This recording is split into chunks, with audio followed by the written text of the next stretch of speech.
And I told you it's very possible that they could fall outside the region. Well, if they fall on the boundary itself, then it's just going to show up again when you check the boundary equation. Cool. We are not quite done with our candidates list just yet. Does anyone want to guess? This is only going to happen for our circles. There's your hint. What do we also need to check? Say again? You would also need to check these points where they trade off. Those are equivalent to the quote-unquote vertices that we were checking on the triangle, where they actually stop. Vertices along the x-axis. So you want to also check the point 4, 0, and negative 4. 4, right, duh. We have all of our candidates. Let's go ahead and put it in a table. Graph it in Desmos 3D. See how we're looking.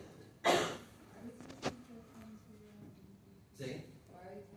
Those are equivalent to like the vertices for the triangle.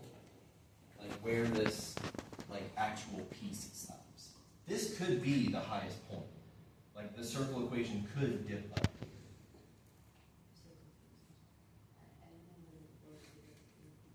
Of checking, so we have got two, a top half and a bottom half. I want to check where they trade off. Just like for the last one when we had the triangle. You wanted to check the vertices of the triangle. You want to check where they trade off.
Bang, all the points on the circle. What are the points? Well.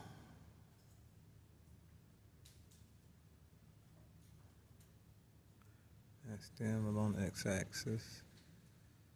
And you're missing that one point. Yeah, there you go. There you go. Ha ha ha.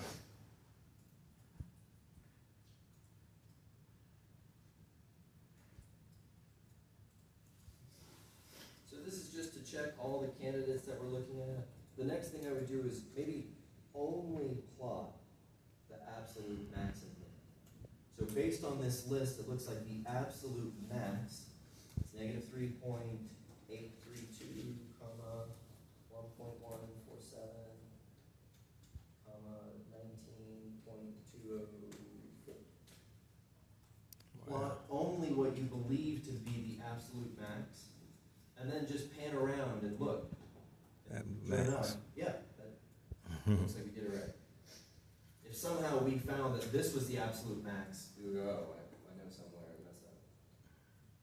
The absolute min, we've only got one negative number.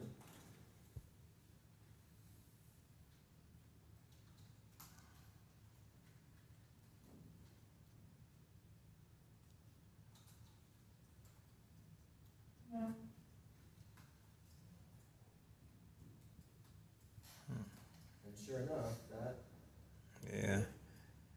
that is my absolute min. Yeah, it's almost like it's melding into the negative Z quadrant. It looks like that Dali painting, the roll with the clocks. Yeah, the clocks that are melting. Does anyone know the actual name of that painting? I think it's called like the persistence of memory. It's not actually something about. It's not titled something about clocks. Okay. But Yeah, The persistence that's of nice. time or persistence of number or something, right? Okay. All right, so just kind of thinking about or peeking at what we want to try to do in the next class is assign a word problem to this. Maybe that this output function gives you the profit. Making, X cars and Y semi-trucks. And maybe you've got restrictions. This factory can only produce a maximum of 20 cars. You can't have a negative number of cars. So X is between 0 and 20. And maybe the semi-trucks is going to be greater than 0 but less than 50. So you get this rectangular region. And this will output the profit of making X cars and Y semi-trucks. And you can find the absolute maximum way of drawing in the most profit. So we would be interested in a maximum, or the absolute maximum. It could be a critical point inside, and it also could be along the vertex. We'll max out the number of cars and only produce like 17. So again, if we're wondering, how we would be assessed on something like this, maybe over here, this would clearly be in the Desmos section. You need Desmos to graph it, define the intercepts. Something as simple as solving an equation like this could just be multiple choice. You're given a region, and it says find the critical point inside the region. You can just find the first partials and by hand just solve. Questions? All right, guys, I will see you on Wednesday.